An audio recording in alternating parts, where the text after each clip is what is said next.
নমস্কার, আমি স্বপন। নিউজ নয়া ভারতে আপনাদের সকলকে স্বাগত। দক্ষিণ 24 পরগনার গঙ্গাসাগরের মানুষের জন্য এটা একটা বিরাট সুখবর। দীর্ঘদিনের প্রতীক্ষিত প্রতীক্ষার যে অবসান এবার ঘটতে চলেছে।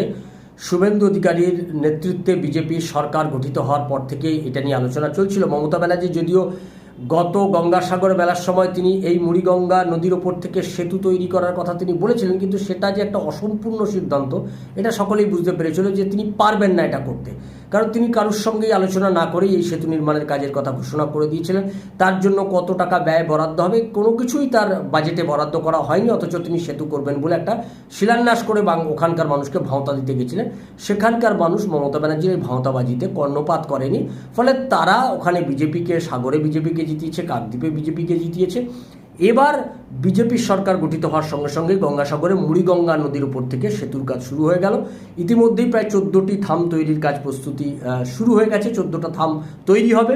কাকদ্বীপের বিধায়ক দীপঙ্কর জানা তিনি ইতিমধ্যেই জানালেন যে জমি নিয়ে কিছু সমস্যা আছে, সেই সমস্যাগুলো খুব দ্রুত কাটিয়ে উঠে আগামী 4 বছরের মধ্যে এই গঙ্গাসাগরের ওপর দিয়ে গঙ্গাসাগরের সঙ্গে আমরা সরাসরি যোগাযোগ করতে পারবো। মুড়িগঙ্গা নদীর ওপর দিয়ে যে সেতুটা হবে সেই সেতুর মাধ্যমে আমরা যোগাযোগ করতে পারবো। অর্থাৎ এতদিন গঙ্গাসাগরে যেতে গেলে যে মানুষের বিরাট কষ্ট করতে হতো এপার থেকে ওপারে যাওয়ার, এই যে নদী পথটা, সেই যে ভয়ানক অবস্থা, বিশেষ করে গঙ্গাসাগর মেলার সময়, এবার আর সেই সমস্যার মধ্যে মানুষকে পড়তে হবে না।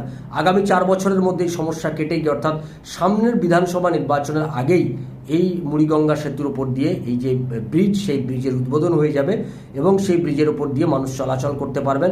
অর্থাৎ এর পরের বিধানসভা নির্বাচনের আগেই এই মুড়িগঙ্গা সেতুর উপর দিয়ে মানুষ গঙ্গাসাগরে যখন মেলা হবে সেই মেলাতে তারা নির্বিঘ্নে গাড়ি নিয়ে যেতে পারবেন, আসতে পারবেন, যাতায়াত করতে পারবেন।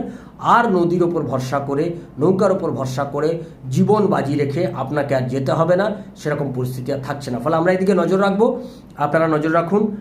নিউজ নয়া ভারতের পর্দায় আমার দর্শকদেরকে বলবো, যারা আমাদের চ্যানেলটি এখনও সাবস্ক্রাইব করেনি তারা আমাদের চ্যানেলটি সাবস্ক্রাইব করুন।